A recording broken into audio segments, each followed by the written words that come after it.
I love the rain, but sometimes the rain could get a little too intense. Maybe like a tornado, or a hurricane, or a flood, etc. And today, that's what we're going to be talking about. Times that the rain got a little too intense and caused a storm. Hey guys, I'm Red, and like most of you, it has stormed at my house. I know that's like such a wide thing to say, but I live in a place where we have 2 hurricanes like every year. So we have a lot of different storms and stuff. Now, some background knowledge before we start. Whenever I get scared, for some reason, I get like so happy. I can't stop laughing, and I can't take anything seriously at all. I don't know why I'm like this. An example of this is one day when I was at school. We hear an announcement on the intercom that there's an active tornado somewhere close to us. So we start doing the basic, get on the wall, tuck your head in, and be quiet. Now, one of the teachers in the hallway was really strict and starts yelling at kids, guys, I don't want to hear a word! He was just being extremely dramatic over it, and a bunch of girls were crying because he was yelling and making it sound like we were about to get hit by a tornado. Now, I hear this and I'm sitting next to my friend, and I go, guys, be quiet, the tornado's gonna hear us. Somehow I didn't get in trouble. Also, I want to say this tornado was 20 miles away. It didn't even get close to our school. It's like a 30-minute drive. Another time that year, there was another storm warning. We had to stay in our classroom, but we were stuck there for like 3 hours, and lucky me got the worst substitute at the school. His name,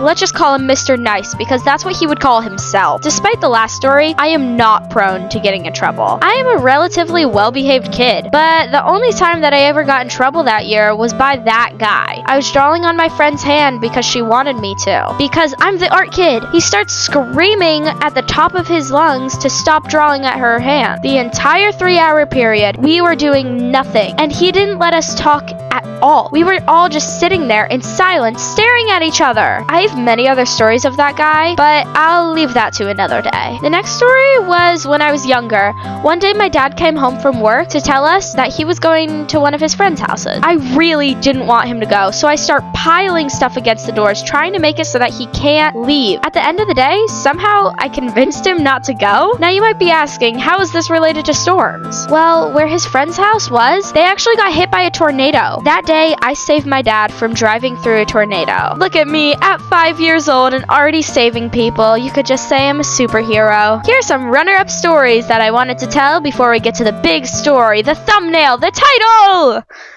One time we got off school for an entire week and it didn't even rain. Another time, me and my dad were camping on an island, and a tornado pulled up. We were camping inside of a tent.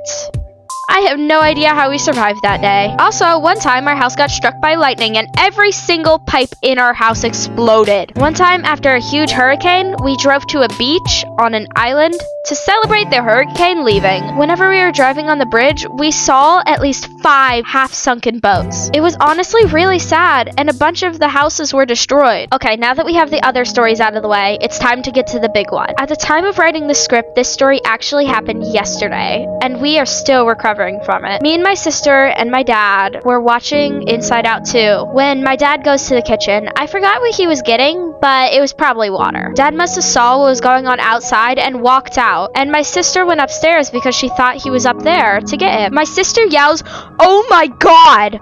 I run upstairs all confused, like, why is she freaking out? And I look out my window. Out the window, the streets are underwater. Here's some pictures. I walk out the garage and the water is a little bit up our driveway, just about to hit my dad's back tire. Now, instead of freaking out like everybody else, I start getting really excited because I was in the mindset, wow, this is gonna make a great YouTube video. I didn't know how much it would escalate. As we start walking around talking to the neighbors, I stand still for about 3 minutes. Now, where I stood, I wasn't in the water originally, but by the end of the conversation, I realized I'm ankle deep in water now. The water was rising, and really fast. When we walk back to the car, it's halfway to the front tire in water. That's when everything started to get a little serious.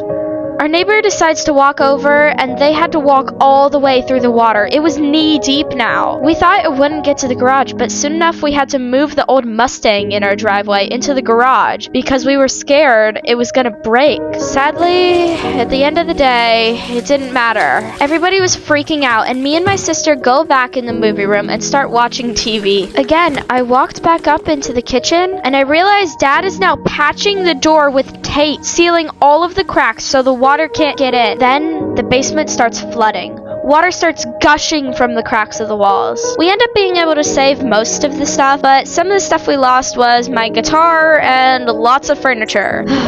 The water ended up getting so high that the toilet water started coming out of the toilet with all the dump. The basement ended up flooding 3 feet high. Our basement is a half basement, so it's only about 2 feet lower than the rest of our house. So once that filled up, the rest of it started flooding. Before, we were moving all the stuff from our basement into our kitchen, but now we had to move the stuff from our kitchen onto the countertops. It was honestly extremely stressful. The entire time I was really worried about the cars. While my dad's car was okay, the Mustang that was in the garage, it doesn't work anymore. It's a lot lower to the ground than my dad's truck, so it has a lot of water damage. Whenever me and my sister went upstairs to my room and tried to sleep, through the window, all we could hear was every car in the neighborhood honking. Out of all my neighbors, half the cars in our cul-de-sac were broken. But we were lucky. The next morning, me and my dad drove to one of our neighbors' houses. Not a single car in that section of the neighborhood survived. Those houses were also on the water. Our neighbor's jet ski was teetering on somebody's fence. There was also a boat in somebody's pool. Surprisingly, our house did not lose power, but pretty much everybody else's did. Now, guys, don't worry. Nobody was hurt. It was just a lot of water damage. Now, even though this really sucked, this was the most I've ever felt involved with my community.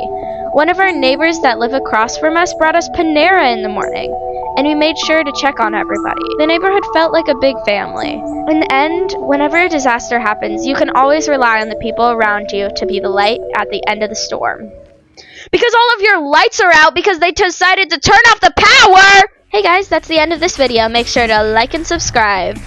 Everybody's okay. Our house still smells terrible. Did you hear that these were like record-breaking heights for floods? It's absolutely insane. I'm glad nobody was hurt, and we can get through this together. Bye-bye!